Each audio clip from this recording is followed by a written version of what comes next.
All right, welcome back to the Starfighter podcast. Happy Friday, everybody.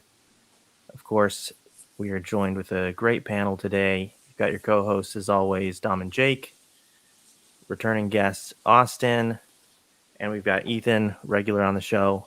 How are you guys doing? Good. I'm doing great. Pretty pumped for tonight. I don't know about you guys, but yeah, I'm really excited. I have no idea what your guys' thoughts were on this finale episode, but really excited to hear from all of you, and looking forward to the good conversations that we got. But yeah, for our audio listeners and viewers, continue to support us both here on the YouTube channel as well as Spotify, Apple Podcasts, wherever podcasts can be heard. You can check us out, and of course, here on the channel, please leave us a like, comment, subscribe if you're not already, and yeah, join the conversation and tell us how you like this episode. If you got any questions or predictions, let us know because we want to hear about it. But all right, guys, Let's get into it. Let's get into it. Yeah, let's start out with some initial thoughts about how we all like the episode. Austin, we haven't had you on in a while. I'm really glad that you're here. And so why don't we start with you? Yeah. As far as episode specific, it was a good finale to actually it's probably been my favorite serious series or movie since the original Winter Soldier movie. I still hold that as by far the best MCU movie, comedy aside. I think there hasn't been anything even close to that good until this. So I was overall happy with the series as a whole, and the finale was just solid. Overall, I don't know exactly what things you guys have already talked about, but far higher than WandaVision for me, and exactly what I was hoping for these Disney Plus series. Yeah, I can't remember how you liked WandaVision too, and like I know it's kind of hard to compare because they're very different shows, but like there are some similarities here and there. What were your thoughts? Going from that show into this. So I think part of the problem was with the release switch up. Falcon and Winter Soldier was supposed to be the first series to debut, and I think this was the big action-packed, 6 high-quality movie level show. And I think that would have been better to see this coming out and then WandaVision to be something kind of like quirky, odd, different coming after it. So yeah, I mean, WandaVision had some strengths, some big negatives too, in my opinion, and kind of a lackluster finale for me. This was the opposite, like solid all the way through. Not a whole lot of negatives either throughout the whole thing, and I think this would have been a better start to these series for me. Has me looking forward to more of the storytelling with some of the smaller heroes too, like Miss Marvel or She-Hulk. A lot more in those series. Loki should be another different one though coming up next. Yeah, looking forward to that for sure. Ethan, tell us your thoughts, man. Throughout the episode, I was kind of like confused with the pacing of it. Like I thought, the majority of like action, all that. It's kind of weird how they split the whole episode up. But at the end of the day, I think I was satisfied. I think we talked about this beforehand. Going in, like I dropped all expectations of stuff that like I really wanted to happen or like huge reveals. But I was thoroughly satisfied. I think there was some really cool scenes. I thought the action was really good. But yeah, I was satisfied with the finale when I wasn't like expecting like crazy stuff, and I wasn't let down at all with this episode. Awesome. Yeah, Jake, how do you feel about it? Yeah, I mean, overall, great ending, great series as a whole. I think if we wanted to critique in like the smallest way, it was definitely no like reveals, which it doesn't need to have. I think people just tend to enjoy that. I know I do. But it was very straightforward, kind of what you thought was going to happen. But that's not really always the worst thing. It was well executed, even though it was kind of predictable what was going to happen. But yeah, like kind of what Ethan said about the pacing was a little strange. Like it was the whole plot was finished up halfway through the episode, which it was good and bad. I mean, we got more time, for them to do whatever to set up the next show and movie and stuff like that. So overall, yeah, awesome series and great finale. Oh yeah, Austin, you had Oh yeah, something as far as like Jake was saying, reveals go, I get what you're saying. Like WandaVision teased so many possible big reveals, it kind of built suspense, and then didn't pay out at all with them really. Whereas Falcon and Winter Soldier did the opposite. There's not even much that could be revealed as to who these characters are very much, and most of the characters are very different from their comic book original way. Like even U.S. Agent or the Contessa are, or Agent Carter, of course, is the other big one as a power broker. We don't see huge reveals in that, oh, this is going to be a character, because a lot of the stories are actually original, and I actually prefer that. It has a lot more freedom to move about and to build their individual stories rather than, boom, this is this hidden big guy. I actually thought that was a positive rather than a negative, kind of opposite. Not, I mean, Jake's opinion's right too there, but I had opposite feelings on big reveals. I liked it better because it lacked that, actually. Gotcha. Yeah, I mean, I totally echo everything you guys are saying. I also kind of went in there with not super big expectations, and I think I definitely really enjoyed it. I will say I still did have some feelings, kind of like that it was a little bit underwhelming at times, and especially for a finale. I guess I did, in a sense, expect a little bit more sometimes, especially because, like what Ethan was saying, the pacing it was kind of different. You know, it slowed down like towards the middle quite a bit, I feel like, and yeah, I just thought that was an interesting choice. And when it comes to like the climax um, of the finale, I feel that the fight with that we'll get into more later, but with Carly and Sam, I did feel a little bit let down from that, but we can touch more on that later. Overall, I thought it was really good though, and I just really enjoy the character progression of Sam and Bucky and where we leave them at the end too. But yeah, I think we kind of said all we have for our initial thoughts. I think we can get into our breakdown. So let's go ahead and do that. Yeah, let's start out with this opening scene. Again, we pick right back up where we left off. So the Flag Smashers are going after this GRC building. Bucky and Sharon are on the ground, and they're going to try to stop the Flag Smashers. Sam's in the air. We see him come at the building, and he throws the shield. We get this awesome reveal, seeing him as Captain America officially for the first time, seeing him in the brand new suit, which I thought was really awesome.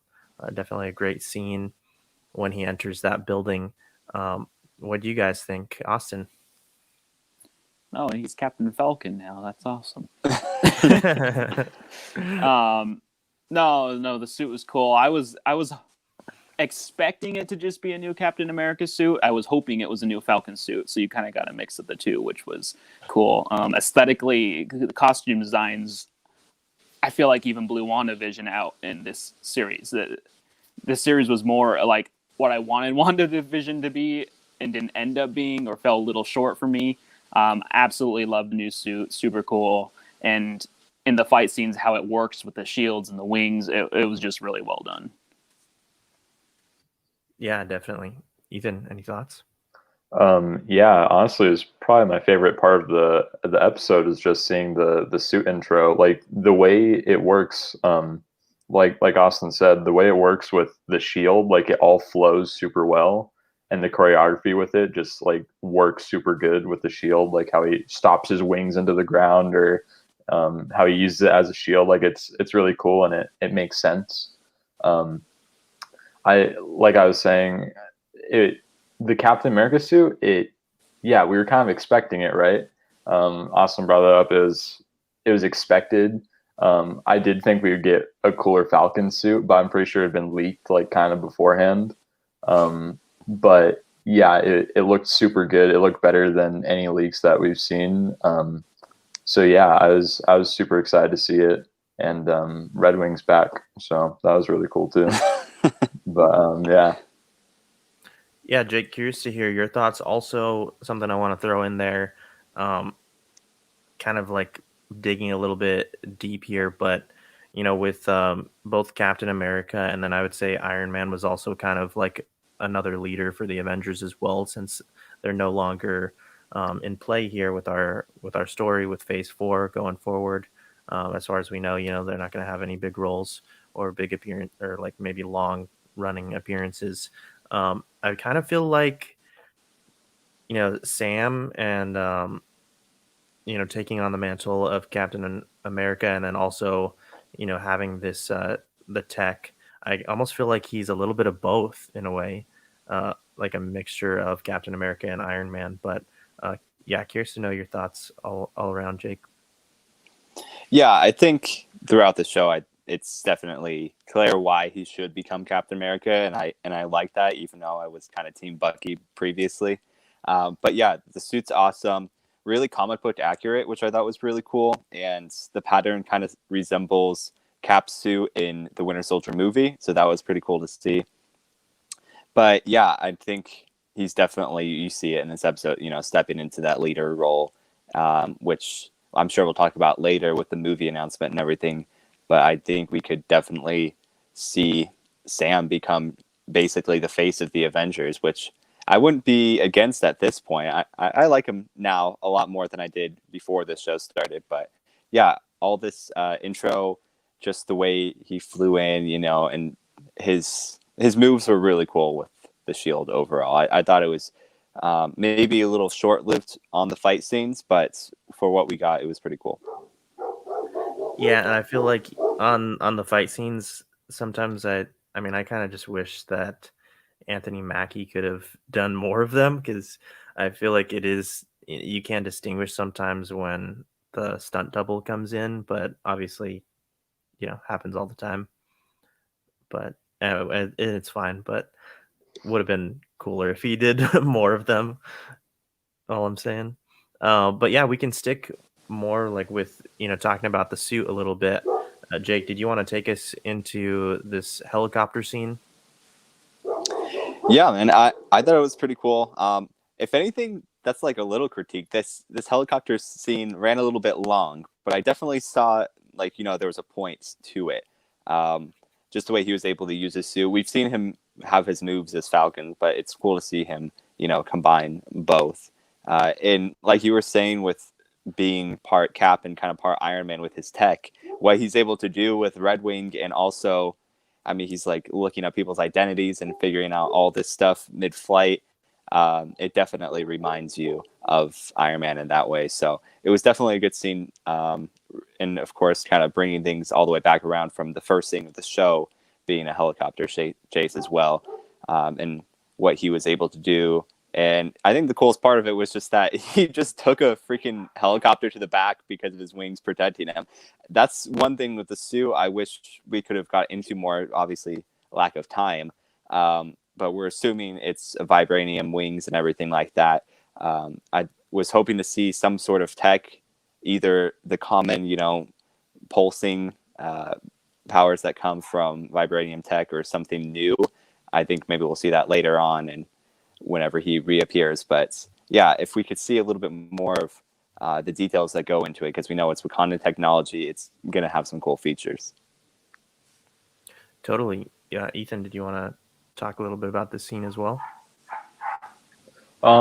Yeah, I think it was an interesting way to like show off his new abilities, but also just get him out of the rest of the fight for a bit. So I thought it worked out really well, and it meshed really well with the next scene where he finally got on the ground and into the rest of the fighting. But yeah, I thought it was really cool. Like you're saying, there's a lot of Iron Man like vibes to it. A lot of this stuff we've kind of seen before, even with like the Red Wings, and just different stuff. We see at one point that he has like multiple Red Wings or something like that. So yeah. I thought that was pretty cool. And yeah, I thought the scene just worked really well, and again, it's a great callback to the first scene of the show with him in a helicopter. So Definitely. Austin, any thoughts on this? Yeah, I love the helicopter scene actually. I felt like production wise, special effects wise, this is what I found lacking in WandaVision's finale. There were several scenes in WandaVision that just felt odd and not quite right to me. This helicopter scene was awesome. I felt like thematically it showed, well, like you guys were saying, went full circle from the beginning helicopter, how Sam's grown, and also really showed his role as a defender, being Captain America, using his wings as protection, getting the hostages out. That shielding with the wings as a helicopter crashed was awesome. Kind Yeah. of opposites John Walker's aggressive Captain America, slashing with his shield, bashing people, Right. and kind of going crazy. So I thought it was really cool. Showed off all the tech and really like solidified what kind of Captain America Sam was becoming. So I thought it was really cool. Yeah, I think Yeah, that's a good definitely. point. Because, yeah, something I was wondering about before this finale is, okay, if he's taking on the role of Captain America, how is he going to get people to accept him in that role? And we see this with the helicopter and then later saving the van full of people. I think he quickly won everybody over, and then the speech to kind of top it all off. But yeah, I think he's just went into the role of being Cap just head on and really embraced it. And I think at this point, yeah, he mentions in his speech, that people are going to hate him for it. But I think overall, the vast majority of people will accept him and allow him to continue to be Captain America. Yeah, calling back to the earlier scene, was it Bucky asking John Walker, have you ever jumped on a grenade or whatever? Well, now Falcon's jumped under a helicopter for someone. So it was pretty similar to what we've seen going back to the first Captain America movie, Cap jumping in front of things, shielding people. So yeah, thought that was cool. Yeah, Jake, you mentioned when Sam swoops in and and saves the armored van. Did you want to touch on that a little bit more? Did you have any more thoughts about that scene? Yeah, I think it also shows he's not like the strong one or anything to be able to save them, but that's like his top priority. Even though we saw good things from Bucky and Walker as well, saving people, but that's what he's going to be there for, and he has all the abilities and with the equipment with being a shield. That's his role, is to defend, like Austin was saying, rather than be an enforcer. So I thought that was pretty cool. Yeah, and let's talk about that for a minute too, guys. The fact that we do see, and I kind of feel like this could be foreshadowing John Walker kind of ultimately later on having a change of heart, and really coming to see the light, coming full circle, realizing he was just going down the wrong path. Um, but yeah, we see that he's fighting with Carly, and he chooses to go and save, or try to save the armored van, um, and kind of like set his anger aside. And it was definitely interesting. But what do you guys think about that? Yeah, Austin. Yeah, I thought that was kind of his mini redemption arc there. He even went as far as chucking the shield, like giving up his Captain America role, giving up his revenge against Carly there. He also seemed at that point to get a grip. We've seen, going back even to very early episodes, John Walker, he's always tapping, rubbing his head, like feeling the pressure from everything. Then when his friend dies, he just snaps. So I think this was him coming to term with all the expectations for him, his anger over his friend's death, and really settling into his role. And by the end of the episode, we see a more calm, controlled John Walker ready to take on his new role as U.S. agent. Yeah, for sure. Ethan, any thoughts on this? Yeah, I think it is like a little mini arc, because after this scene, he kind of just turns good, like all of a sudden, like for the rest of the episode. Like it's very like it's instant change. It's funny because right after this scene, you see him running with Sam and Bucky. I'm like, he doesn't have any beef with them. Like they just broke his arm like last episode, and now he's running around as Captain America.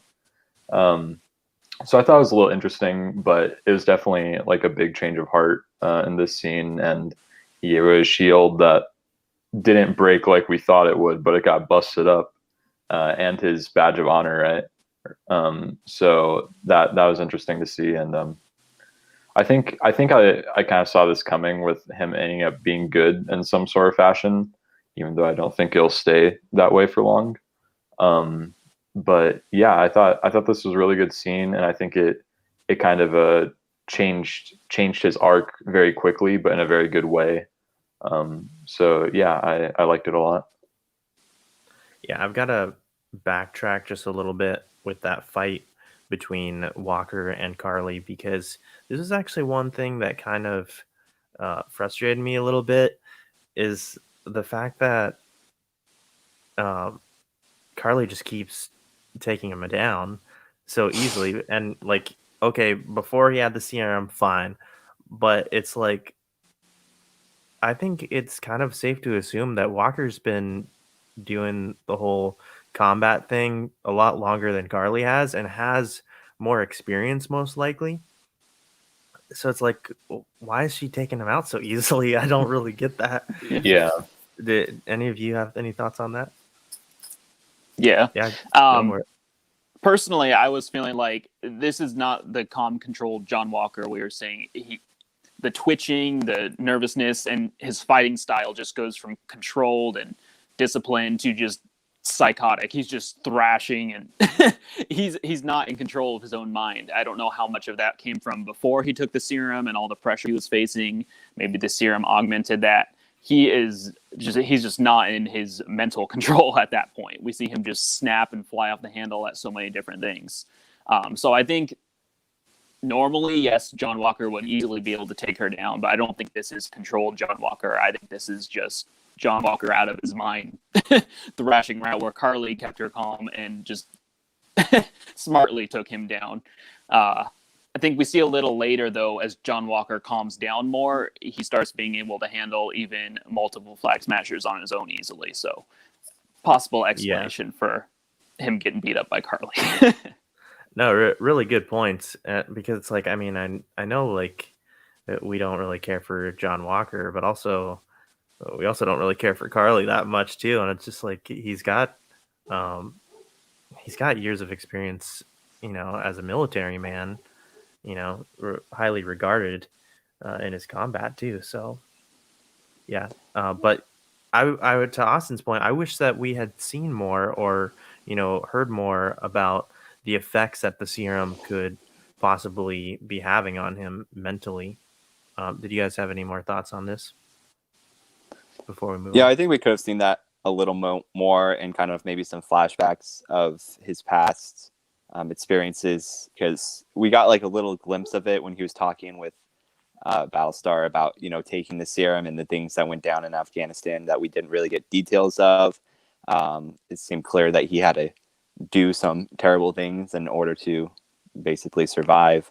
But yeah, you don't see his trauma too much. I think they focused rather on the trauma that came from Battlestar dying, rather than his past and kind of everything that comes with it. So I think that's the one thing, if we have more time.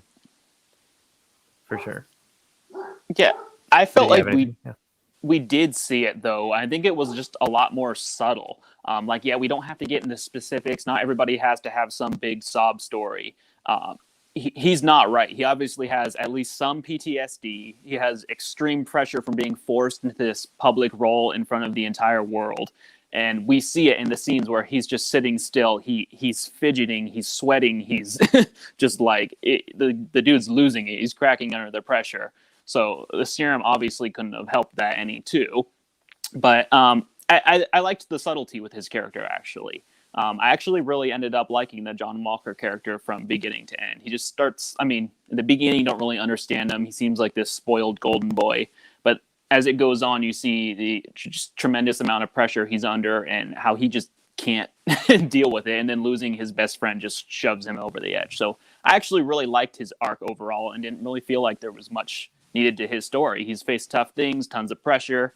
It is what it is. Yeah, I totally agree. I really liked his progression as well. I think he is a really interesting character.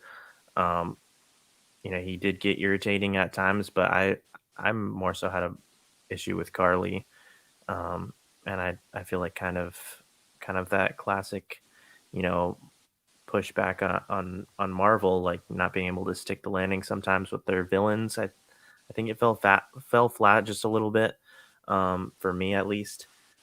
But no, yeah, like with John Walker, really good character development, um, and also again Wyatt Russell, like just really sold the part for sure.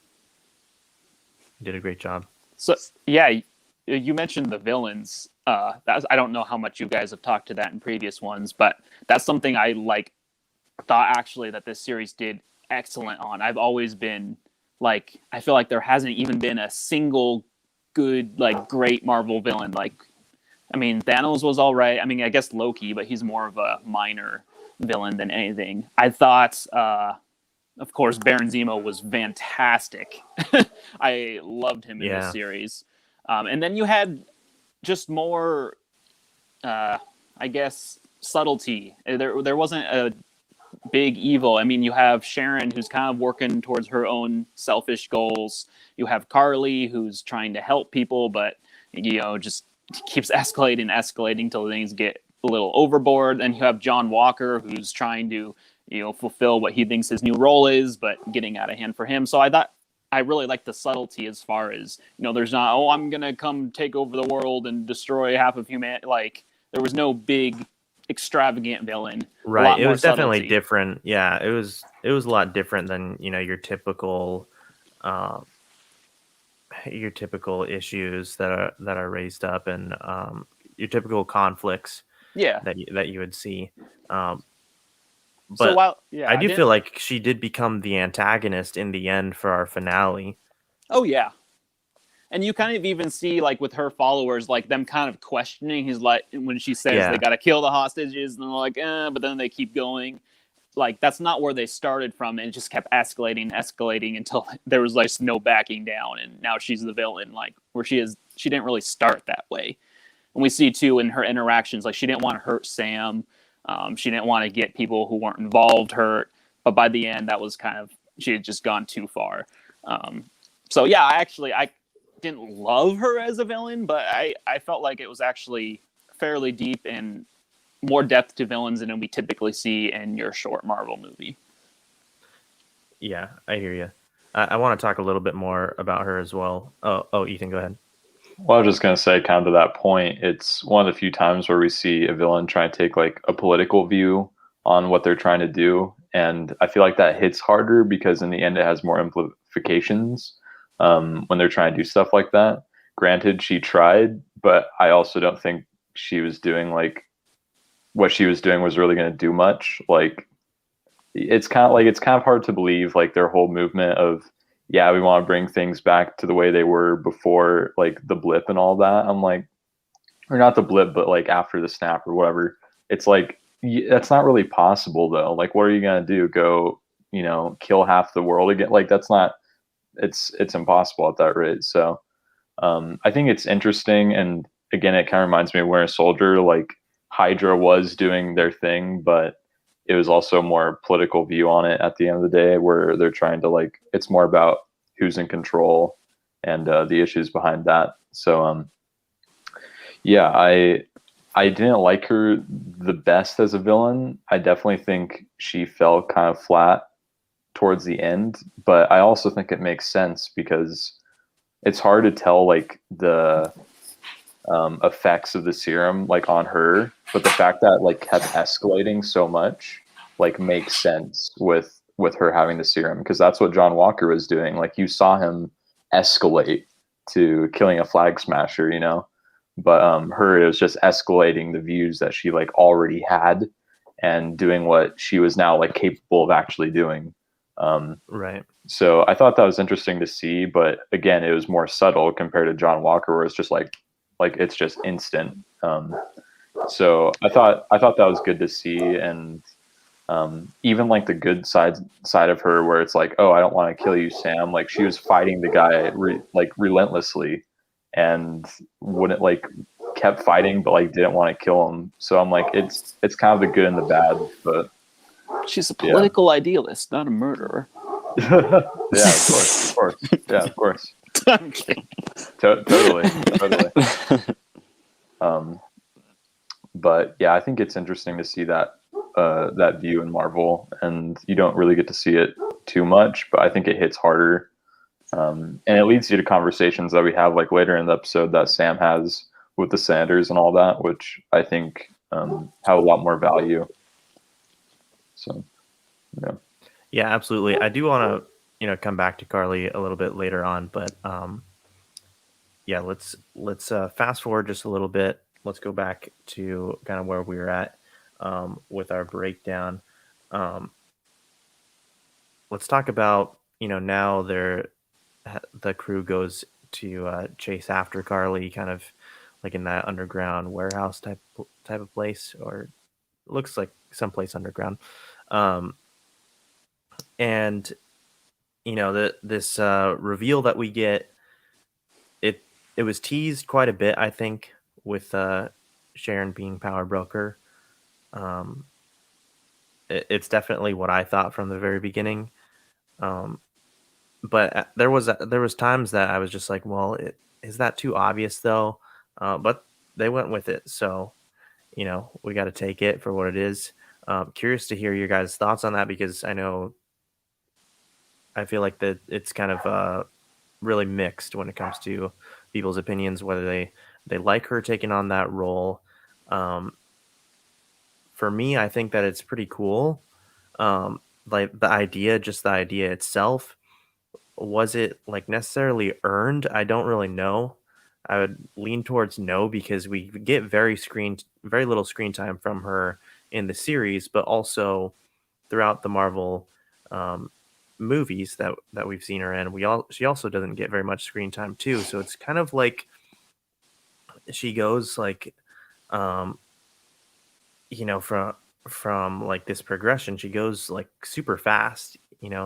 The twist is really quick for like what we actually see from her, and a lot of stuff we don't really know like exactly the specifics when it comes to like her motivation, why she's had such a change of heart that she wants to go down this route.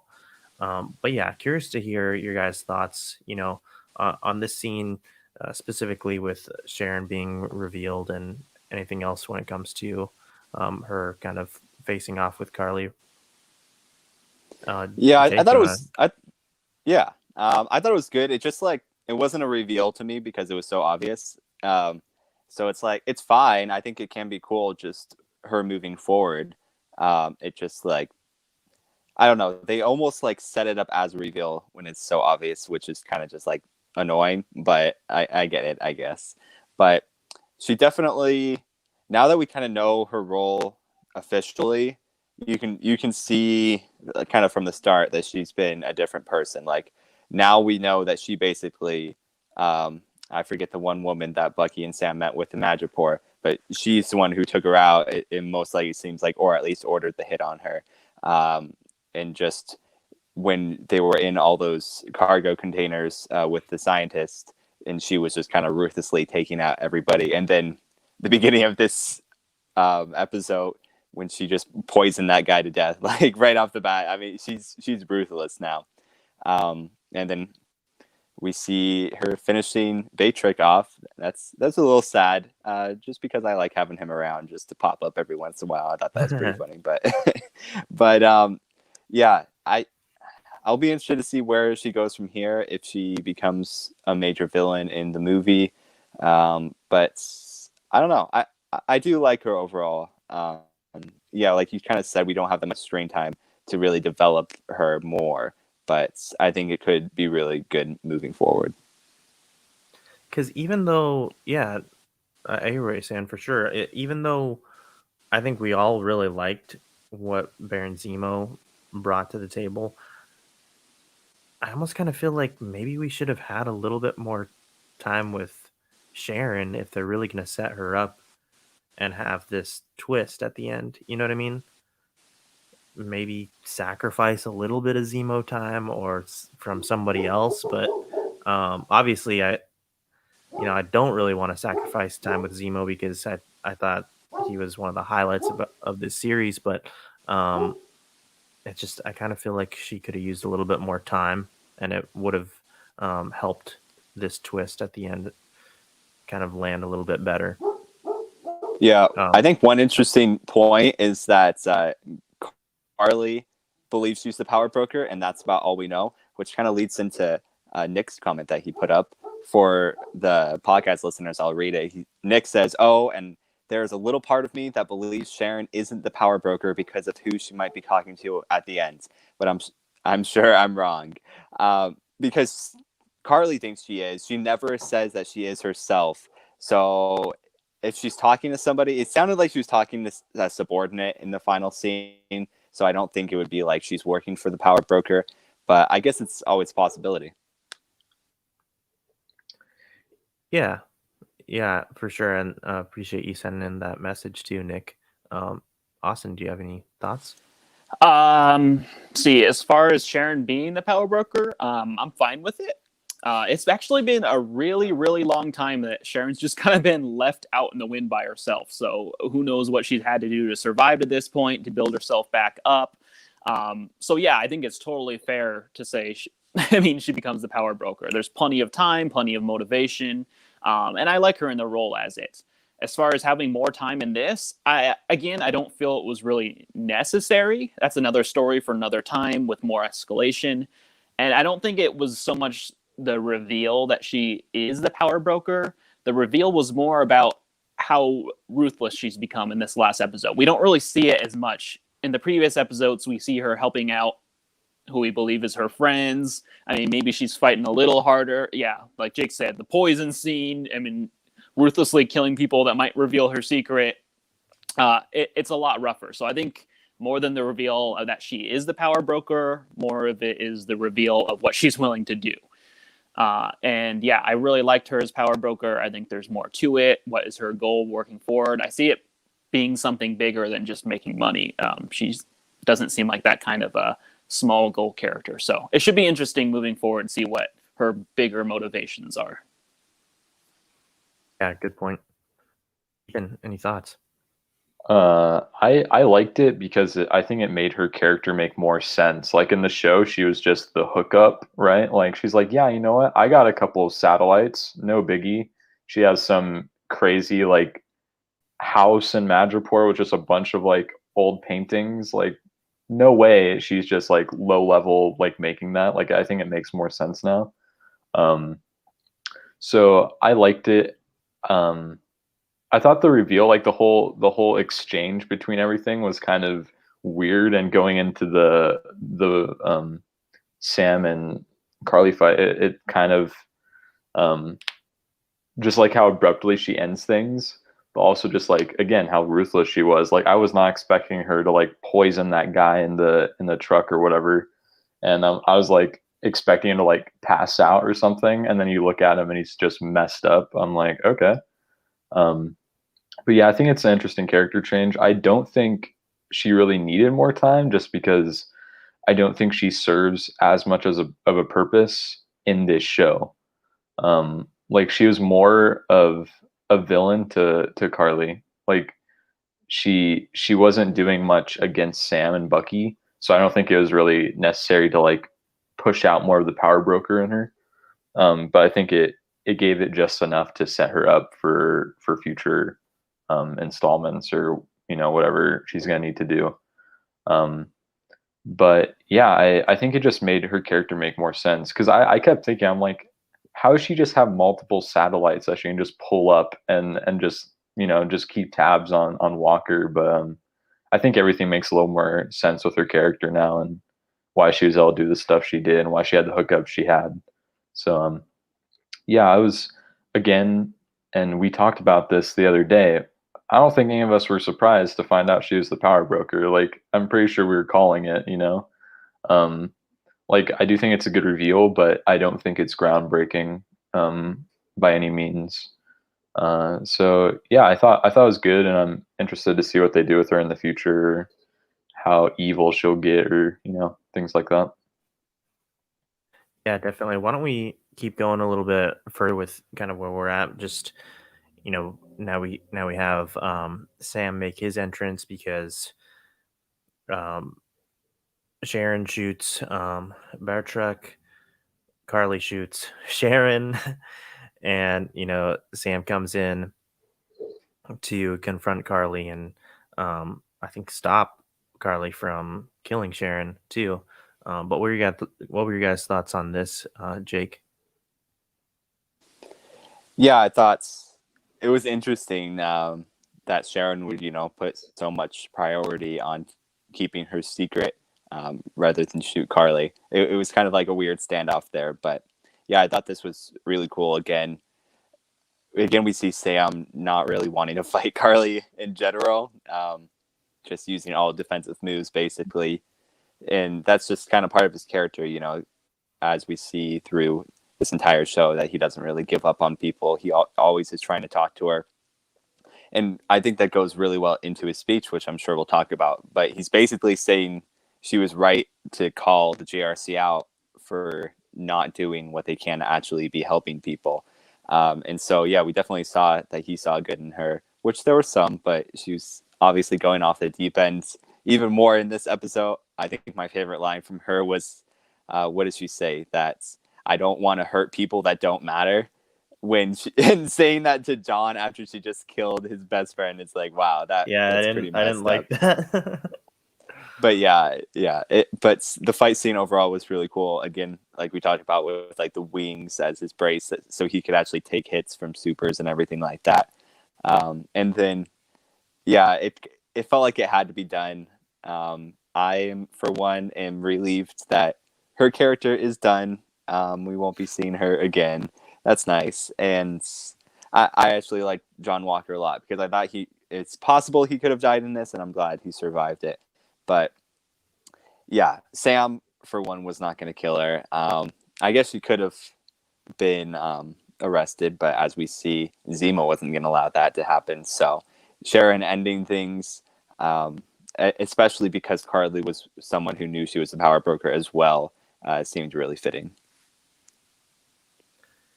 Yeah, so none of you kind of felt like with that fight between them, it wasn't fully a fight. Sam was kind of just defending himself, hoping, that Carly would kind of give up and they could work things out. But um when Sharon, shot her and then Sam, is like kind of like holding her in his arms as she's dying. I don't know. To me, it was just kind of like that's it. Like, is that really it?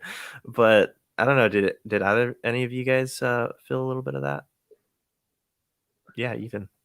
I was actually really let down by it because I'm like, okay, so Sharon got shot in the gut and then proceeds throughout this fight because I'm like, what is she? I was like, what is she, an alien or something? Like, is she are they just gonna show her as a Skrull at the end? Like, because they didn't show That's her a blood. theory. I That's was a like, running they theory. didn't show her blood, so I was like, maybe. I was like, I don't know how she just gets up from that and then lands 3 bullets into the Carly's gut like perfectly. And I'm like, it was kind of a lame way. Like, I didn't expect Sam to beat her up, to the point of not fighting.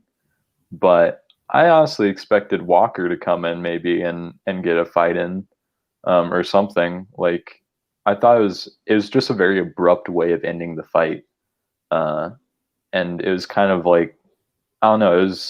It was expected. Like, I was like, why doesn't she just shoot her? But I also didn't want that at the same time. Um, but yeah, I thought the fight was interesting. I thought it was funny that instead of telling Sam that she's the power broker, she just keeps saying to stop or to fight her. Like, you could have just gotten that quick secret off real quick. But yeah, I thought the choreography was really good. Again, I really liked how the wings worked with Falcon and the shield and all that. And again, a real defensive style that makes a lot of sense with the character. So yeah. Yeah, I think too. it was anticlimactic for me because I don't I just don't really like the fact that, again, like, our antagonist in this finale is this younger girl, and that's the big conflict, that needs to be finished and resolved on our final episode. And then it's like, again, it wasn't like a actual fight exactly. So it's just, I don't know, a little bit flat for me. But yeah, Austin, chime in. Yeah, I think a little bit of it though is Carly is not the power broker. Everybody is the power broker. It's more about the ideology than the individual. Carly, yeah, is just some girl, but she just represents the feelings that everybody has. I think the culmination and the climax of that was more Sam's speech at the end rather than the fight in which Carly died. Because I think, as far Good as, point. Yeah. yeah, I think Sam could empathize with Carly. I think he had a lot of the same feelings, went through a lot of the same things, trouble with finding a place. I don't. It wasn't a hero finding a villain, resolving the conflict. It was dealing with the emotions and how everybody felt. We saw hundreds, thousands, tens of thousands, maybe millions of people sharing this ideology that the Flag Smashers had. They were all the Flag Smashers. And Sam kind of being the climax that brought everybody back and together as a way of fixing things rather than it being taking out a villain fixing the problem. That's a really good point. Now that you mention it, yeah, I would agree. I think when I watch it again, I think I'll see that a little bit more as um, the intention wasn't for that, conflict or fight to be um, the climax, but I think you're right. It is actually Sam's speech too that we'll have to talk about. Yeah, there was one part I want to point out about this fight that I feel like Carly kind of just made her choice. There was a previous episode, either episode 3 or 4, where the Flag Smasher whom Walker murdered, he was talking to Carly, and he says that he was a huge Cap fan, right? And he says that he didn't think there could be another Captain America until he met her. And at one point during that fight, they both hit each other. Carly drops the gun and Sam drops the shield. And it was like in that moment, she chose the gun. Like she chose the violence. She could have just taken the shield or just left. But she wanted to fight at that point. Even somebody like Sam, who had been so kind to her and tried to listen to her and even agreed really with what she was trying to accomplish. She at that moment, yeah, I felt like really kind of became a villain, actually was trying to hurt people. And then that's the kind of consequences for what she was doing. Yeah, that's a good point. And then also it's a contrast going back to Walker. He made a choice too earlier on, like you brought out, Jake, when he was faced with that decision as well. Do I keep on this path of anger and violence against the Flag Smashers, or I see these people over here that need help? Am I going to be that person that is willing to help them? And so he chooses the opposite direction. So yeah, it's really interesting for sure. Austin, anything? Yeah, and I think too, a lot of this ties back to the speech where basically Sam tells, is he a senator? Yeah, we can go into the speech now if you guys want to. Yeah, the speech had a lot. It's like the Flag Smashers, a lot of them didn't have a choice. They were people without a country, without anywhere to go. They had nothing, and they just kept getting pushed and pushed and pushed until they just pushed back extreme. So it wasn't necessarily their fault. They weren't necessarily full villains. And the responsibility was actually on somebody else. So it kind of shifted it out more. Who really is the villain? I mean, everybody's sharing a responsibility for these events that happened. Definitely. Ethan, did you want to give us your thoughts on Sam's speech? Anything that stood out here? I thought it was useful because it actually made use of like Carly's death. It wasn't like pointless at the end of the day. She obviously had regret, and Sam obviously knew that she was doing it for the right cause. She wanted to do it for a better cause, but obviously not doing it the right way. Because she had a point, like something needed to change, and these people could have been doing a better job. there were other ways to go about resolving all these issues rather than messing with the borders, right? Um, but they didn't know about that, and I think Sam had a really good conversation with the senators about. It was probably my favorite part of the episode. Is he was like, when you're making these decisions, who's in there with you? Is it the millions of people that are going to be affected by this, or is it just other decision makers? And I thought that was a really good moment in the episode, and it was kind of by this point in the episode I was like, yeah, I don't think I think we're kind of, it's just going to slow down from here, because everything happened, I was like, oh, things are going to ramp up again, like things are going to go hectic right now or something like that. And at that point I was like, you know what, this actually, like, it works, like the flow of it. um, I think we've had this kind of conversation about just like the politics of it all throughout the series, and I think it kind of wrapped up really good in this scene. And it went for a while, the scene that and the speech that he had, but I think it was really meaningful by the end of it all.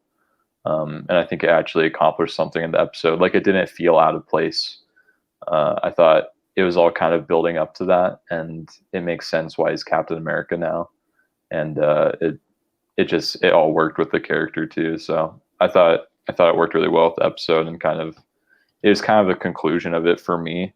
Is by that scene, it was kind of like, it felt like the conclusion of the episode, and I thought it worked really well. Yeah, I feel like even before he gives the speech, when he's just coming down, holding Carly in his arms, I feel like that was really symbolic and kind of speaking volumes to everyone around. We know there's reporters and all the senators around, um, that, like you guys mentioned earlier, Sam, he did care for her, and he empathized with her, her feelings on the injustice that was going on, and how she felt really strongly about it. Um, so, he didn't want to be at odds with her. He actually did care for her on a level. So, but yeah, Jake, any thoughts about these scenes? Yeah, I actually liked it. You kind of figure it's coming from Captain America. He makes speeches always, but it wasn't like cheesy at all. He actually made good points, and I felt like he was doing stuff that Steve wouldn't have done. Steve wouldn't, I mean, not so forcefully call people out like that. So it's almost like this is kind of the Captain America that the people need right now. Someone who will take action, be forceful, and call it like he sees it. Partially because of who he is and what he's been through as well. Something that Steve couldn't understand himself. So I really liked it. I thought it was actually an interesting, moving speech, rather than sometimes these kind of things can come across as cheesy. Right.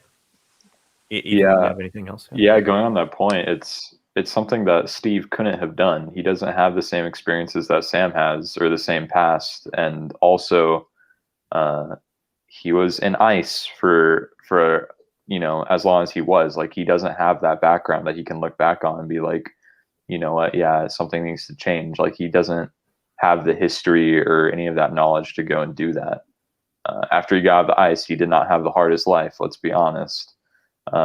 So I thought it worked really well, and like Jake said, it's something that works with Sam as a character, and I thought it really rounded his character out really good, and brought him into that Captain America role, because we haven't really seen him do a speech like that before.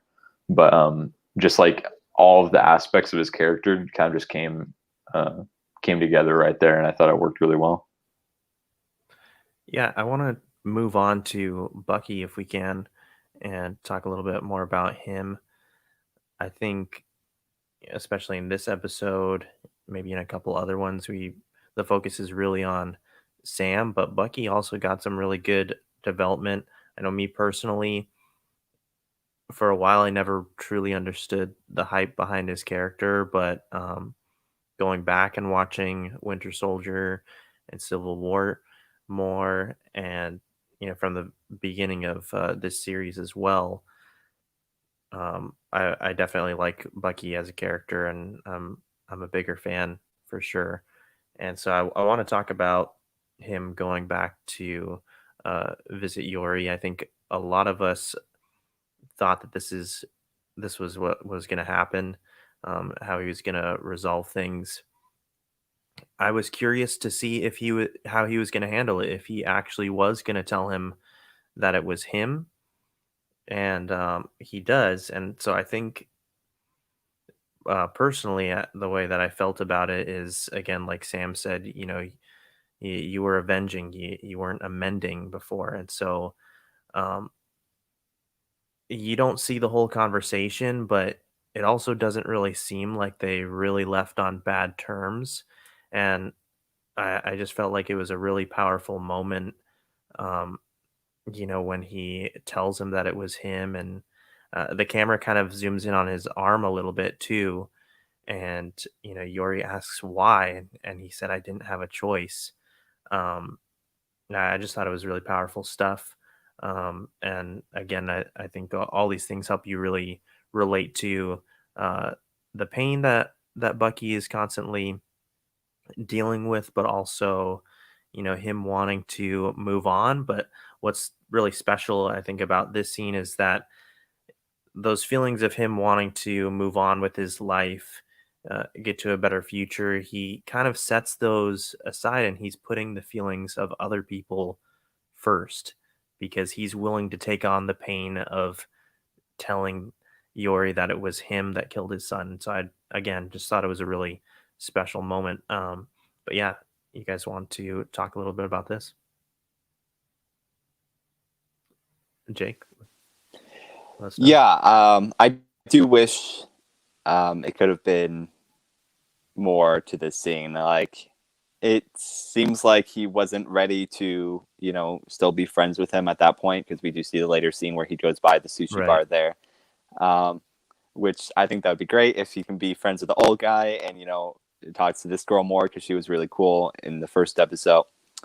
But it's progress, at least, and we see his progress through leaving the book behind with his therapist. So even though that was kind of a big memento from Steve a little bit, so it even shows that he's kind of moved on from even being so desperately needing Steve to be there, that he can actually be his own person as well. So I think we did see a lot of development from him throughout the show, and some really good things from him. My biggest gripe was with his character was at the very end. And you see the change of the title from Falcon and Winter Soldier to Captain America and the Winter Soldier. Why are you doing Bucky like that? Like, he doesn't want to be the Winter Soldier anymore. I feel like that's the entire point. So if you're going to change the title of the show, say Captain America and the White Wolf, or Captain America and James, or something. Like, I don't know. Because I felt like that was a huge point, is that that's not who he is. But maybe he keeps the title still the same, even though I feel like he really wants to move on from being that. But yeah, he's definitely made progress. And then just how we see him hanging out with Sam and his family and everything, that he's able to actually enjoy life for once, because like he said earlier in the show, that he's literally just gone from one battle to another, and that's been his entire life. Even once he is in modern times, he was Winter Soldier, and then put under, and then Infinity War, and then dead, and then Endgame, and it's like he's never had a chance to really interact with people like that. So I just really enjoyed seeing how his character developed throughout the show. Yeah, real quick, I want to open that up for more speculation too on the title changing too, like you mentioned, Jake. Also, something else that you mentioned, about that point about them not being friends anymore. They probably weren't ready for that. I think that kind of says something too. The fact that Bucky probably knew that they weren't going to be friends when he left his place, but that's kind of also the takeaway too, isn't it? He was willing to sacrifice that friendship too, because he understood that Yori, he really wanted closure with the situation that happened. But yeah, Austin, thoughts? Yeah, off of all of that, I think before too, it wasn't a real friendship. He was hanging around him out of this terrible, terrible guilt that he had. And now he's come clean, and yeah, we don't see the moment, but it's a private moment. It's Bucky's thing. It's like not something that needs to be explicitly shown. And yeah, I think like Vic was saying, Winter Soldier at the end instead of White Wolf. I think he wants to be White Wolf. I don't think he's White Wolf yet. Especially throughout this series, we still see him have that sort of anti-hero persona that Winter Soldier carries. He's very rough. He gets the job done. He cares nothing about ideologies, politics, kind of contrasting Sam there. But yeah, Bucky is probably my favorite non-comedic character in the entire MCU. So I really liked seeing him progress here. I feel like his character was done really well, especially like even the flashbacks back to Wakanda and him dealing with his emotions and the brainwashing and getting over that. I thought as an actor too, Winter Soldier was handled just fantastic through this whole series. And if anything, I would have liked to see him have a little bit more screen time over Sam. Maybe a little bit more 50-50. I feel like Sam kind of stole the show later, but no complaints about him whatsoever. I absolutely loved him through the series, and Winter Soldier fight scenes are still my favorite from any of the MCU series. I hear you. Ethan, tell us your thoughts on this development with Bucky. I think earlier in the series, you could tell that although he's trying to make amends with the people that, he harmed, I think he realized that that's not what Yuri needed. He wanted closure more than friendship or anything else. So I think once he finally came to that, he came to that realization earlier in the series. That's why he just dipped, right? Like that's why he just left and all that. But I think that this was just the conclusion to it all, and he finally just was very blunt and straight to it, and said everything that needed to be said. So I think it was really nice to see that, and then him passing off Steve's book, and I think kind of just leaving that behind, and now he can move on with his life, So I thought it was a really good scene, and it concludes that little arc of his very well, and I think it opens him up to more opportunities in the future and his character. Yeah, definitely. Do we want to move on, maybe talk about Sam's visit with Isaiah? Curious to hear you guys' thoughts on this. I feel like that's kind of it was kind of like a back and forth thing with this series, Bucky's relationship with Yuri and Sam's relationship with Isaiah. I thought that was kind of interesting the way that they handled that story arc. But tell me your thoughts, Austin. On this scene with Isaiah, and he takes him and Elijah to the museum and gets to show them the statue that they've made in honor of him. But yeah, tell us about it. Yeah, I liked Isaiah overall. I think with these topics, it's really easy for shows to get heavy-handed with it, basically trying to score points with whatever social issues are popular at the moment. But I think they handled it fairly well. It could still be a little heavy-handed at times, but I liked how Isaiah's view of it kind of differed from Sam's. Isaiah talked about no black man should take up the Captain America shield, no self-respecting black man, and Sam had a different opinion.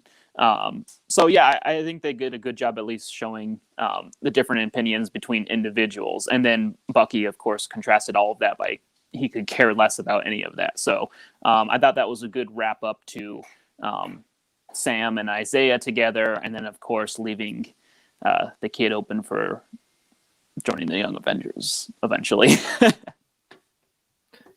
Yeah, Jake, did you have any thoughts? Yeah, I thought it was actually a really good scene. This is kind of one of my not as highly rated arcs of the story and the plots with Isaiah. It's been fine. But I did think that the scene with the museum was actually really good and cool. And just kind of how Isaiah's character also developed. But I did like what Sam said to him about how he might fail and that he might die. But it really shows that it it's important to Sam that he's never just going to give up on trying, which basically Isaiah did at that point. And we see already in the finale that Sam's words and his actions made a difference, even a small one, at this point. And of course, he's going to change many things, presumably. But yeah, that one person really can make a difference from standing up for what he believes in. I felt like that was a pretty cool point to see in this story part. Yeah, I felt like what Sam did was kind of even an eye opener to Isaiah a little bit too, because with last episode we saw that they had a little bit different opinions. They related to each other a whole lot, but I think Sam was still a little more, no doubt, optimistic and hopeful about the future and what his role could be for the future. And when I think it was when Isaiah was watching on the news Sam's speech and everything, that's when it was an eye opener for him, and I think he kind of felt proud to see Sam sticking to his guns and taking on this role. But yeah, let's talk about Walker becoming the U.S. agent. Let's throw it over to Austin.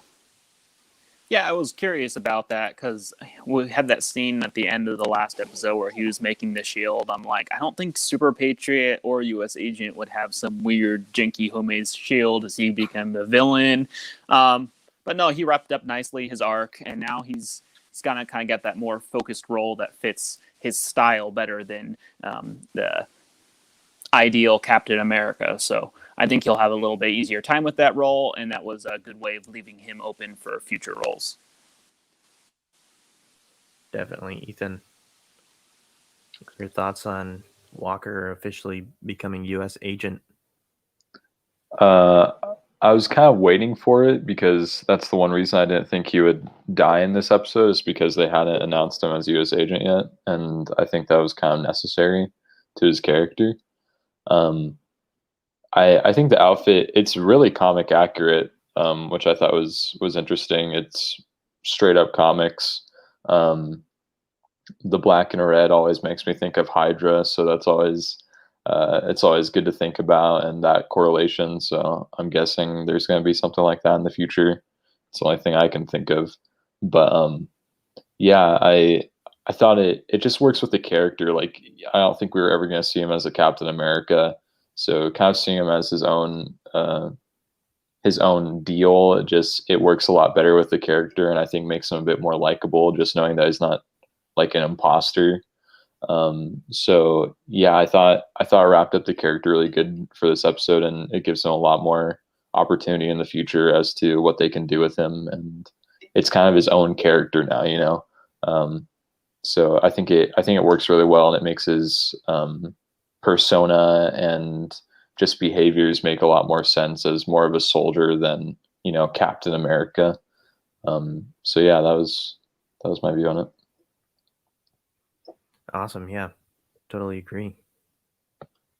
Jake, did you have any thoughts you wanted to share?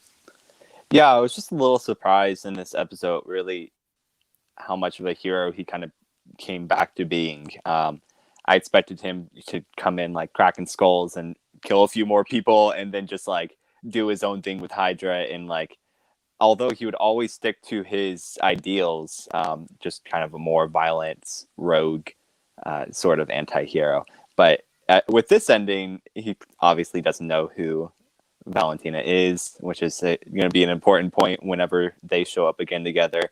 But we just see how happy he is, right? He's there with his wife, and he thinks he's got like this new start to be a hero again. So that might come as a shock later when he inevitably finds out that he's working for Hydra. But yeah, he seems very hero-esque. I guess people forgot about him just brutally murdering somebody. I mean, he was kind of exempt because of his history, of course, but he's definitely moved on from that. And well, I mean, I liked him a lot. I'm glad he's alive. I actually liked his character development throughout, and I think it'll be just really cool to see him moving forward. Yeah, chime in, Austin. Yeah, why do you think Contessa is working for Hydra? Because she's literally Madam Hydra. Yeah, she was undercover there for Shield. But she wasn't always she's good. Nick Fury's girlfriend, dude. Yeah, she wasn't always good though. No, she was originally a sleeper agent, but yeah, she has a more positive arc, and I would see her more having a future role with Nick Fury in some sort of undercover superhero special ops group than just straight up working for Hydra. I could see her going back and forth between the two. Oh, I was on the same frame of mind as Jake too. Those were my thoughts as well. I thought this was gonna break off to something with Hydra as well. Yeah, I feel like Contessa's a lot But more, I don't know. Yeah, it has a lot more to her. I mean, the Madam Hydra thing's like a very brief blip on her character history, and she was undercover there for Nick Fury. So I don't think she's necessarily like a Hydra big agent reviving it. I think she's got some more complicated storylines, which we might see tie in with Nick Fury popping up on shows. Gotcha. Yeah. Ethan, did you have anything else to add to that? No, not much. It's just, especially when you think about Captain America, and his series and his movies, I feel like Hydra's always going to be there. Like they've survived this entire time, and it's hard to believe having a Captain America movie where Hydra either isn't the main like villain organization or they have like a big role in it. I do think they could get away with a movie without Hydra being, the main issue. What they had Zemo being, the villain and all that in Civil War. So I think it's possible, but I feel like especially when you're using characters like Sam and Bucky, having something that's familiar as a villain that now they have to like share that. They're like, okay, well, Steve had to fight them. Now it's kind of our turn. I think it works really well, and especially Bucky finally being able to go against them because we haven't seen that yet. I think that'll be interesting to see, and I think it's likely that we'll see Hydra again sooner rather than later. But yeah, that's just my point of view on it, and it's hard to believe that. I don't think Walker's going to easily be like, yeah, I'm all for Hydra, but I think that could be an interesting character development aspect, and however they get that working, maybe they'll pull Bucky on him. But yeah, who knows? Yeah, personally, I'm down to see more Hydra. I actually think it's pretty interesting. And I've said this before too. I feel like it kind of takes us back to, um, the older comics and how, of course, Hydra is based off of the Nazis, and when done well, which I think the Marvel universe and the cinematic universe has done really well at portraying that how they relate to the Nazis. I think um, Hydra as like this source for villains is an evil that we can all relate to even today, and I just like how it kind of brings us back to the comics that really started everything out for Marvel. But yeah, those are my thoughts. Let's go on to this closing scene, this cookout scene. I thought it was kind of nice. It was funny a little bit too. But I mean, there's not a whole lot to say about it. But definitely the very ending when they're Sam and Bucky are looking out to the ocean, and then kind of walk away, and uh, we see them like patting each other on the back. They've established a better, closer friendship, which I think is great. And I think Jake and I speculated on that too in our like beginning of our review of the show that you know they're saying that they're gonna go their separate ways, but I think what's really gonna happen is that they're gonna come together and realize um, that they're more in common than they think, and that they actually want to be better friends. So I like that conclusion. I don't think it's confirmed one way or another. You guys can correct me if I'm wrong. If there's going to be a season 2, for me personally, this kind of felt like the ending of a movie. The way it played out, that's just kind of how it felt to me. But that's not to say that there couldn't be season 2, and if there is, I'm totally up for that as well. But yeah, anyone want to chime in here? Yeah, I think at this point, my speculation would be it's very unlikely for season 2 because it was just announced today that we'll be getting Captain America 4.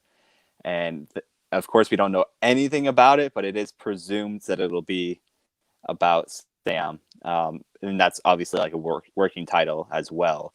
So, it could change to Captain America and White Wolf. That would be a great name. But yeah, I wouldn't say season 2, especially because you can't call it Falcon and the Winter Soldier anymore because that's not who he is. He's Captain America, right? So I think that would just be kind of weird to set it up like that. You'd have to change the name of the entire show. Otherwise, it wouldn't make any sense. But yeah, I'm really interested to see, in the coming months or whatever, more info dropped about this movie. I'd be shocked if it was about Chris Evans and not about Sam. But definitely looking forward to that. This show was great on its own. And I think if we brought the majority of the cast back for that movie, I think it'll be awesome. Yeah, for sure. Austin, you have anything? Yeah, I actually was almost thinking the opposite. I was thinking some interesting multiverse Chris Evans stuff was more likely than Sam, actually. Just based on the fact that Marvel knows that not everybody watches these Disney Plus series. They've made it very clear that these will be smaller stories, and you will not have to watch these to be able to understand the movies. It's more extra story. So people that have only seen the Captain America movies and not seen this series are going to be like, what the heck? What's with flying black Captain America? I went to see this Captain America movie. Just based on that point alone, I think it's likely that that could be some sort of multiverse Captain America of him going back and living his life, facing some villains while he's there. It could even be when his kids are older. There's plenty of opportunities for Chris Evans. I feel like really left open for a lot easy for a sequel. This is Marvel's like buddy cop series. They love to hate each other, Bucky and Sam. I don't think they have anything else set up that has that same vibe.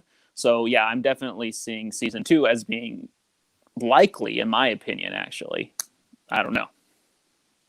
Yeah, before we get to Ethan real quick, I know Jake's got to go, and we're getting close to the end of our show here, but Jake's got to go, so we want to say bye to him. But if there was any final thoughts you wanted to tell us, Jake, we don't want to miss those. Thanks, appreciate it. Yeah, sorry, gotta end short, but no worries. I could see what Austin's saying. I think that would make for like a better Disney Plus series, something about Steve Rogers like that.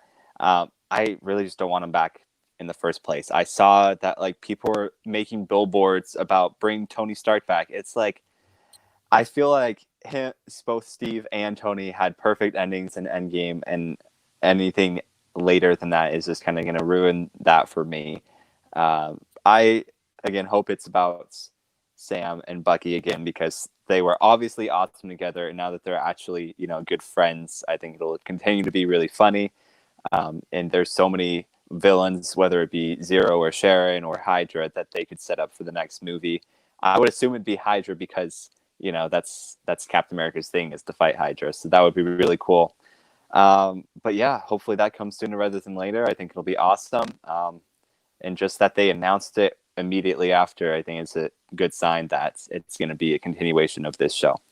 But yeah, I thought season was awesome overall. Loved it. I think it was a little bit better than WandaVision for sure. And super excited for Loki. But yeah, I'll catch you guys later. But I'll be sure to listen to the remainder of what you guys have to say about it. But yeah, good time as always. All right, bro. Thanks. I'm sure we'll talk about it a little bit more together on Wednesday too. Yeah, for sure. All right. Thanks, guys. All right. We'll see you. Have a good night, man. Okay. So, Ethan, let's get to you. Well, here is Nick, and it looks like he definitely thinks you have a point here, Austin. And I definitely think there is a good possibility, but kind of going to the point that you said about they want it to be so that if you don't watch the show, you can still go and watch the other movies.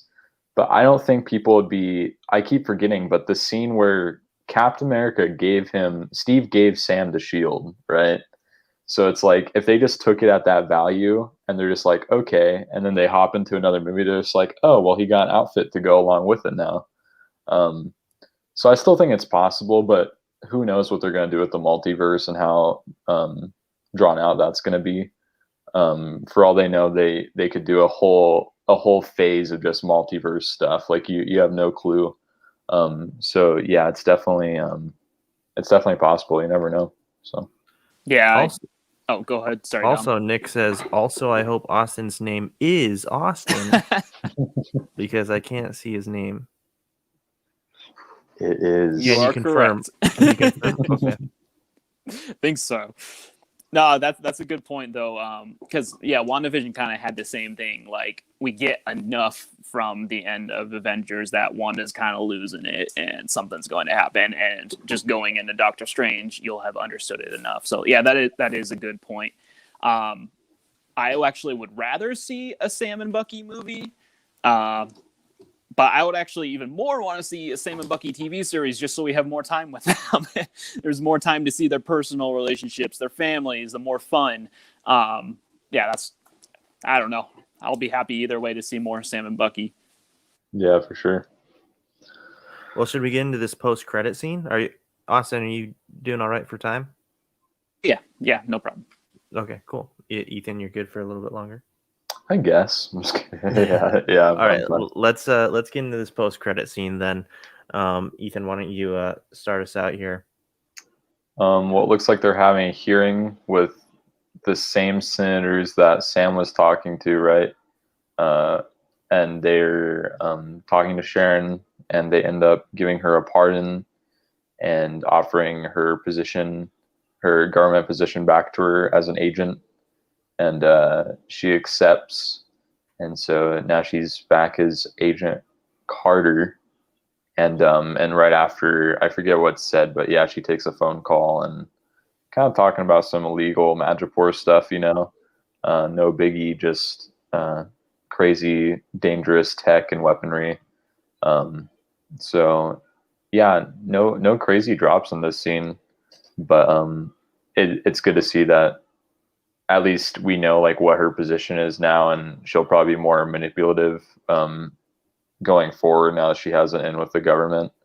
Kind of old Hydra vibes, even though we know that this definitely isn't Hydra. It's just her own, her own, I don't know, agenda. So we'll see what she's up to and how that kind of correlates with her role as the power broker, because I don't really see a correlation as to what an agent position can do you as the power broker in Madripoor. So that'll be interesting. But yeah, it's kind of where that ended. Yeah, Austin, what are your thoughts on Sharon taking back that role of Agent 13 and possibly infiltrating from the inside? Yeah, that'd be interesting. If there is not going to be a sequel, it seems like the general consensus is that perhaps this will tie into Armor Wars somehow, with the power broker and whatnot. Otherwise, he's set up to go straight into a Falcon Winter Soldier sequel. I mean, she could be working as an agent alongside U.S. agent, tie back in all the characters from the first season. As far as the post-credit scene, I think that's like the one thing I would say was underwhelming about the entire episode was, you usually expect like something a little bigger of a shock. It was pretty much just reconfirming what we've already seen, and that she really does have her own agenda. But yeah, otherwise I think it'll be cool and see it play out one way or the other. Yeah, for sure. Did we have any more thoughts on this? I know also maybe we could touch on, Ethan brought it up earlier, but that theory people have been running with as far as her maybe being a Skrull. I think a lot of us kind of feel like that is kind of a cop out, but it could potentially explain some stuff too, because again, we don't know a lot of the specifics with what happened in the years that we missed from Sharon and her story. But yeah, your guys' thoughts? Yeah, I personally don't think so. um, I feel like her motivations really fit what she's been through. Uh, from some of the private scenes we've seen of just her, where she has no reason to be kind of acting that part as much. I don't know. I just feel like, I don't know, kind of be a lame out. And we don't really have, since Cap is gone, her tie to being Captain America's love interest. We never really went anywhere with that, and now she's this weird open-ended character. So her character developing into something unexpected is, in my opinion, actually a better use of this just kind of awkward, free-floating character we have now. But I don't know. I guess it's possible. Yeah, Ethan, any more to say on this? Well, I definitely think that I do think, again, it would be a cop out, to say the least. Like, it would make sense if they did that, because it would go into Secret Invasion and all that, and it's just one more layer to it. It would explain why she got shot close in the gut and got back up to shoot Carly 3 times. Yeah, I thought that was a good point that you made there. Which I was, because I was watching it with someone last night, and we're all like, how does she get up and shoot her 3 times with perfect aim in the gut to kill her? But yeah, I thought that was interesting. I think it would make the character make a little more sense, but I wouldn't like it as much, because I still think going to this next phase, there's going to need to be some like human threats, whether it's just organizations. That's why I like the idea of Hydra. That's why I like the idea of like a power broker having, her own network. So I think that would be interesting to see. I don't want it, but I wouldn't be surprised if it happened, So we'll see. But I think it's unlikely, because I think they know too that I don't think a lot of fans just want a bunch of scrawls all over the place, even though when you're looking at Secret Invasion, that's kind of what happens. So yeah, who knows what they're going to end up doing, but yeah, we'll see. Yeah, well, why don't we go with our closing thoughts on? Let's talk about our closing thoughts with this finale episode, as well as the series as a whole, assuming that it is in fact this limited series, one-time season. Let's conclude with our thoughts of it as a whole as well. And for any viewers, if you want to chime in with your last couple of questions for us, or last couple thoughts, then we can address some of those here at the end as well. But Ethan, let's start with you, man. I think this series worked really well. It did a lot better with pacing compared to WandaVision. I think WandaVision had 3 extra episodes, right? It was 9 episodes in all, and I think that was just that they could have 3 episodes of like pretty much nothing. And so I thought the pacing in this worked a lot better. It's more of the classic MCU style that we're used to. So it felt like what I've been wanting. I thought the storytelling was really good, and I think it had a lot of meaning to it too. And I think it brought up some really serious points that helped move like the character of Sam along like very well, in a very good way. So yeah, I thought it worked very well. I like it more than WandaVision, because I think this series just makes more sense and it works better. The finale was a little lackluster in some parts, just because the pacing decisions that they made. Although I think you get just as much fighting and stuff as you would have if it was a normally like paced episode. But what they got right into we probably got more action than we would have gotten normally. They got right into the action until halfway into the episode. So I think that's a pretty good balance when you think about it like that. So I thought it worked really well. I think there's a lot of stuff that's kind of more low key that they're setting up. but I think it'll have a lot more implications in the future. Again, I think it kind of goes with the idea of they're not going to be dropping huge stuff until the movies, because that's what most people are going to see. I think they're going to put in these little teasers and stuff so that you kind of have a sense that it's coming, but you're not going to have a whole lot of background to some of these characters until a movie drops. So I think now that we have 2 shows under our belt, it's kind of obvious to see that. And so going into Loki, like, I have a better idea of what's gonna go down, except Loki's gonna be a crazy show, I'm sure. So I'm kind of dropping all expectations for that one too, because God knows what's gonna happen. So yeah, I really like this show. I definitely think it was better than WandaVision just because it fit a lot better and it worked with these characters. And Zemo dancing was probably the best scene in the MCU. So yeah, I was really satisfied with the ending and all that. So Awesome. Yeah. Austin, your closing thoughts on Yeah, to answer theories? Nick's question, that old dude in the car was Baron Zemo's butler. So yeah, that was Zemo carrying out his final hit and taking out the Flag okay. Smashers. So that kind of completed his little goal he had. Nice. And Yeah. by the end too, it seemed like Zemo had decided that he wasn't going to kill Bucky. Like he was all right. So this is some kind of interesting stuff we're seeing with Baron Zemo. For something that everybody's familiar with. I almost wonder, I mean, Jake's mentioned like Thunderbolts and things. We'll kind of see him in a Suicide Squad-esque role as a hero, villain, anti-hero guy. So I mean, it could be really fun. He was such a fun character in this show.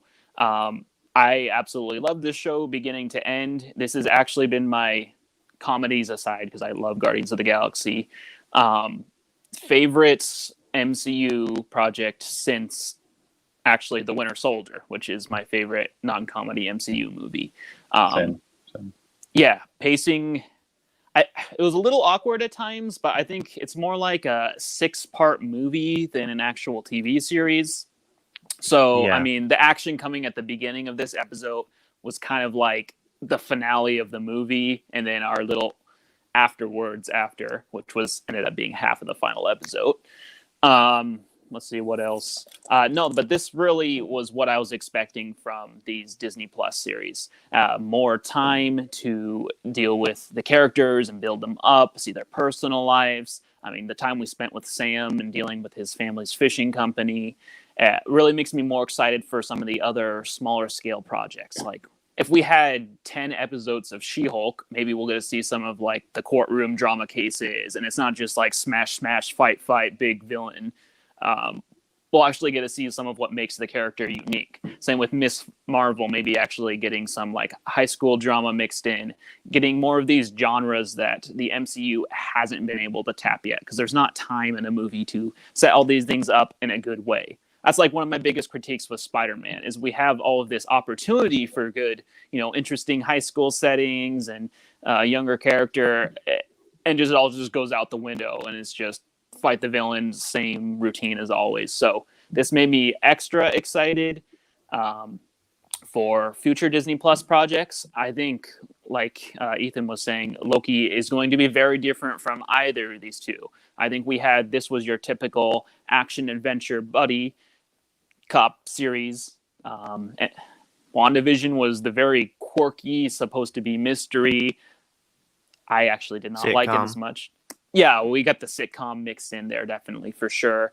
Feel like Loki is going to be wacky, wild with high comedy aspects. We have Owen Wilson casted too. I mean, how is it not going to be a comedy? But yeah, so I'm actually really looking forward to some of the smaller scale projects, though, because of what we've seen in this. Yeah, Miss Marvel, She-Hulk, Moon Knight is probably my most anticipated one coming up next. But yeah, this was, to me, this series was great. I liked it more than WandaVision for sure. I'd even put it significantly ahead of The Mandalorian.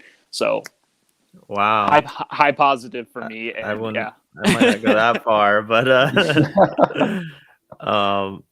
yeah, really appreciate your thoughts and your takes on that too.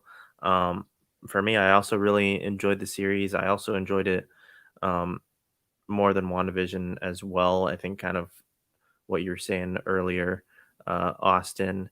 Um, you all right, Austin?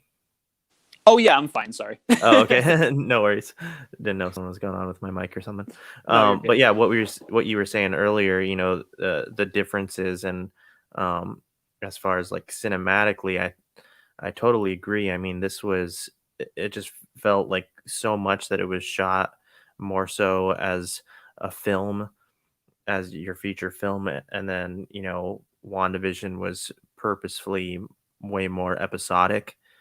And so yeah, I mean that they were definitely different in those senses as well. And I appreciated the way that they handled this more so like a movie and how they were pieced together really really close together, constantly like picking up right where we left off. And I think the pacing worked for me most of the time too. I really enjoyed the pacing. I can't remember exactly which episode it was. I think it might have been 3 or 4 was my favorite, when they go to Madripoor, and particularly everything going on with the bar. Um, I think that bar scene, action sequence with Bucky was probably my favorite scene in the whole series. Um, but yeah, yeah, and just Madripoor in general, like loved the music and everything, and the visuals was awesome. Um, and yeah, overall, when it comes to character development, way bigger fan of both Sam and Bucky now, and I think that's kind of the point. That's what Marvel wants from their audience as well, especially now because um, they're going off, especially Sam. He's going to be taking on this leadership role, most likely with the new Avengers or the Young Avengers, what have you. But I kind of feel like, I mentioned earlier, I feel like Iron Man was kind of a leader as well for the Avengers, especially after Civil War, took on a leadership role. And so I think maybe, in a sense, Bucky could also step up to the plate there and kind of have a leadership role as well. I'd be interested in seeing that. It could be someone else, but I'd be interested in seeing that from Bucky, especially like you mentioned, Austin, like maybe if later on he does take up the title of White Wolf and kind of has a little bit different persona now. Now that he's not going to be like regarded as the Winter Soldier going forward. So yeah, looking forward to what's to come of them. And yeah, especially like these emotional scenes with Bucky were also some of my favorite things as well. Just really packed a punch, and I love that drama that they got out of the show. Yeah, really enjoyed it. Those are my thoughts. I think Awesome. we might have some more questions as we Yeah, I saw before this one. we head out. I think this is a solid one to end on now that we have Falcon Winter Soldier under our belt. Maybe I'll mix it up a bit. Yeah, what are your guys' thoughts on it? I can go last or whatever. Yeah, go for it, Austin. Yeah. Okay, so I kind of split them into categories more so. I mean, because how do you compare some of these? My favorite serious movie is, of course, Falcon and the Winter Soldier. I feel like it just hits every aspect of the action. Did you say movie? Action drama. Yes. Okay. Sorry. Yeah, serious movie, comedies aside. Yeah, Falcon and the Winter Soldier really hits a lot of the key points for me. I love Bucky in that show. I love the choreography, the score. I feel like that is like a really high point for the MCU for me. And I actually haven't felt that quality since that movie. I mean, Civil War was all right, but I feel like it was a mini Avengers movie.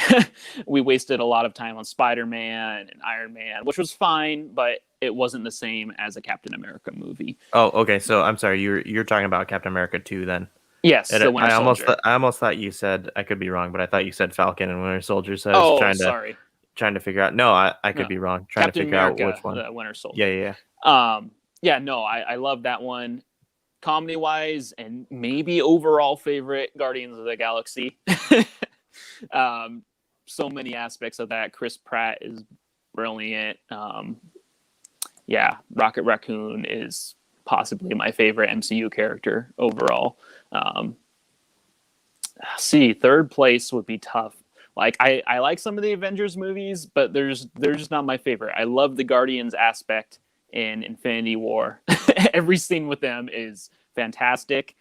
Um, the first Ant-Man was good. I don't know on my third favorite. Figure it out. I'm Why just isn't kidding. Endgame or Infinity War I'm in the running? possibly saving that third place for either Moon Knight or Shang-Chi looks good, man. Yeah. I'm excited about that. Hey, maybe you can come on Wednesday and we'll talk about all random stuff. Get your thoughts more on Shang-Chi. But yeah, Oh, and for audio listeners, just in case I didn't clarify, the question was, what would be your guys' top 3 favorite movies, TV shows in the MCU? oh, thank you. So, yeah, if I were to go, the funny thing is, I'm probably of the same opinion. Winter Soldier is, and it's hard to wrap my head around, but every time I think of making like a list, like I always want to put Winter Soldier at the front because I don't know what it is. Like, I love the Avengers movies, they mean so much to the MCU, but I loved Winter Soldier. Like, it hit every level for me. Like, it was just dark and gritty enough, and that it just flowed really well with like Captain America as a character. And I think it worked with like Black Widow and all that. I thought she had some great moments in it, and Nick Fury was super cool. Um, and Falcon, I thought it was just a great movie. Um, Second, it's either Guardians of the Galaxy or the first Avengers, because the first Avengers I watched, it's more so of a nostalgic feeling for me at this point, of like just seeing it so many times, and just like how it's like the ground for most of the movies after, and it's just that first big like event that we had in the MCU, and I absolutely love that. There's some scenes in that with Loki that I love, and especially Iron Man. So yeah, I would probably put the second Avengers there, or no, the first Avengers. Age of Ultron, I wish was up there, but they kind of did Ultron dirty.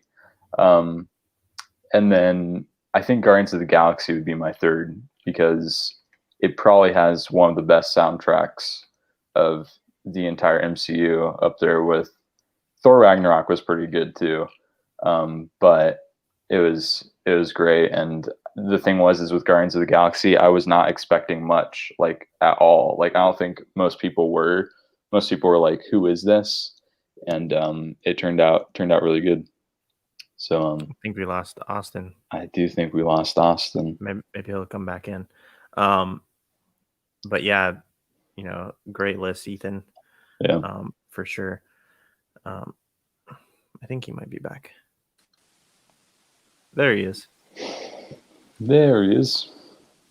You back with us?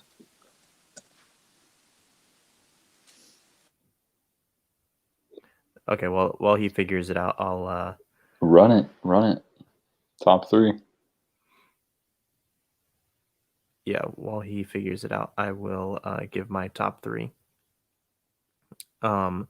So for me, Civil War, I think, is going to be my number 1.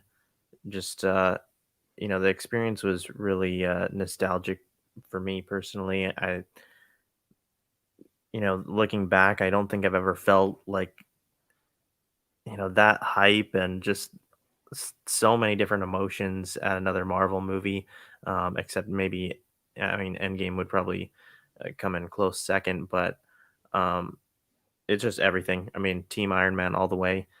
Got to get that out there. But then also, Just the Get out whatever, of here, Austin. Get out of here. Yeah, No, what are you kidding me, man? you just dipped out with not even saying bye. But no, Back for a thumbs down. I mean everything about Civil War, just the conflict in general. Also love, the appearance from Spider-Man getting introduced, and the appearance from Black Panther, like both Spider-Man and Black Panther, like for the little screen time that they may have gotten, I feel like both of them really shined. I mean, um, I think T'Challa especially, and Chadwick Boseman really shined too in the scenes that he had and the action sequences that he had.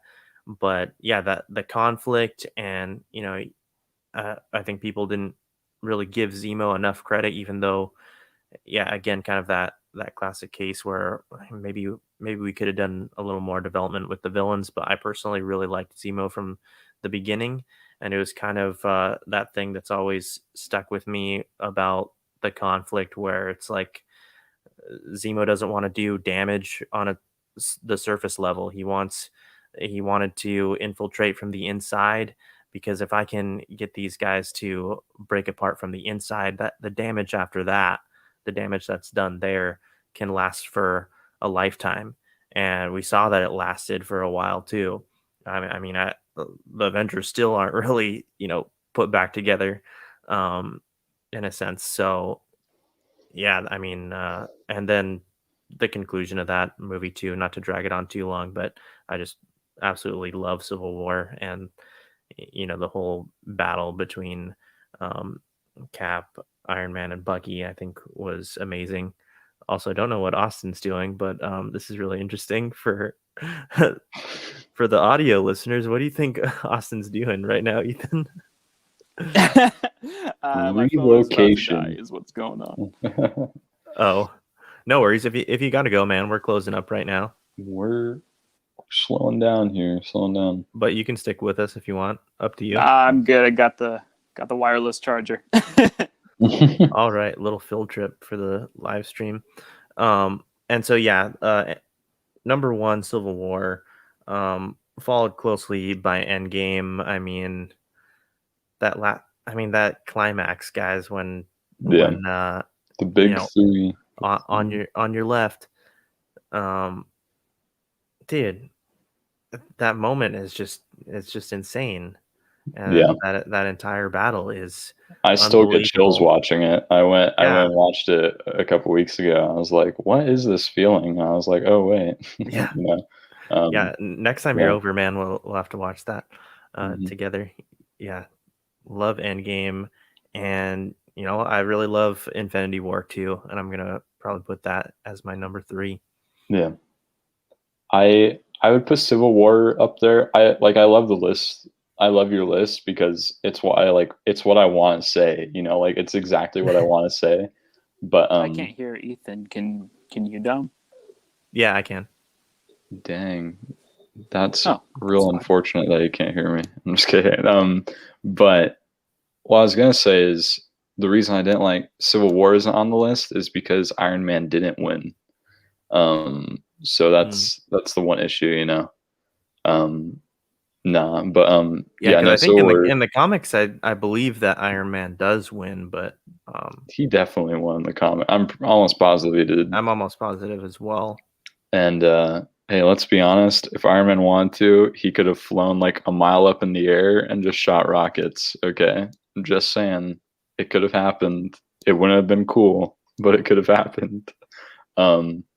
No, but yeah, I love all those movies. It's just, it goes to show how just this whole cinematic universe is just really well done. Like it's it's good when it's hard to pick a best, like a list. Like it's just so difficult, because so many of these movies have their own interesting values about them that make them special and rewatchable or anything like that. So, but yeah, great question, Nick. Got us on there for a minute. Yeah, totally. Was there anything else that you guys wanted to add before we get out of here?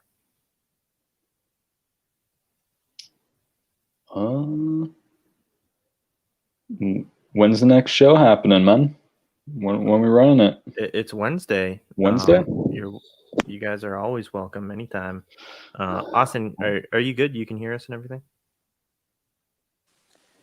Actually, I can only hear you. For some reason, Ethan's like, I can just hear like little clicks and that's it. That's weird. Oh, well, we're wrapping up anyways. Yeah, anything else that you wanted to say, or you got any plugs, Austin? Any shout outs? Plugs, shout outs, nope. Go watch the trailer for Shang-Chi. Looks super good. If Oh, Jake you was mean on Shang-Chi. here, he'd be hyping how it has Shang-Chi. I 10 heard rings? I heard that it's pronounced Shang-Chi, but who knows? They haven't said it out loud yet, so I guess we'll go off of that once they say it. I guess we'll see. Yeah. Yeah, if Jake was here, he would be. I was just reading Did you see comments. this? Did you see that? Yeah. For the audio listeners, Nick Street says, Fighter. "You mean Chun-Li?" I was thinking Shang like Mulan, but oh no, Jake would be hyping how it has Aquafina in it. He seems to have some sort of excitement for that, probably since he watched Crazy Rich Asians. But no, yeah, that's super good and looks like a lot of original story because it's definitely not going to be based off the same way from what we've seen, and it's just going to be interesting. But yeah, definitely looking forward to that. Loki up next, and super looking forward to. Oh man, what's the one I'm always saying I'm looking forward to, man? Moon Knight. Help me Moon out Knight. here. Moon Knight. Moon Knight. There we go. Onward. Yeah, blanked on my own thought, but yeah, totally looking forward to Moon Knight. Cannot wait for that one. All right, man. Yeah, totally echo all of that. Ethan, any final words? Yeah, just catch everyone back here on Wednesday. See who stops by. Had a lot of fun. So Yeah, Wednesday, we do another live show here on the channel, Everything Nerdy. And so we talk about basically anything that you guys want to talk about when it comes to comic book, sci-fi, fantasy, movies, shows. We talk about video games, anything. We'll even go off on tangents about random food debates, whatever. Come and check it out. It's a fun time. We've been having a lot of fun with our viewers and listeners. So yeah, I think that's gonna wrap things up, guys. Austin, really appreciate having you on again. So thanks a lot for being here. Yeah, that was fun. See you guys. All right, guys. Here at the Starfighter Podcast, we're signing out, but remember to follow us here on the channel, subscribe, leave a like, comment. For the people who are gonna watch this on the replay, leave us those comments. Let us know your thoughts, how you like this episode. We want to hear from you, and you can continue to support us as well on Spotify, Apple Music, Google Podcasts, all that good stuff. So, all right, we're signing out. Ethan, take us out, man. see ya.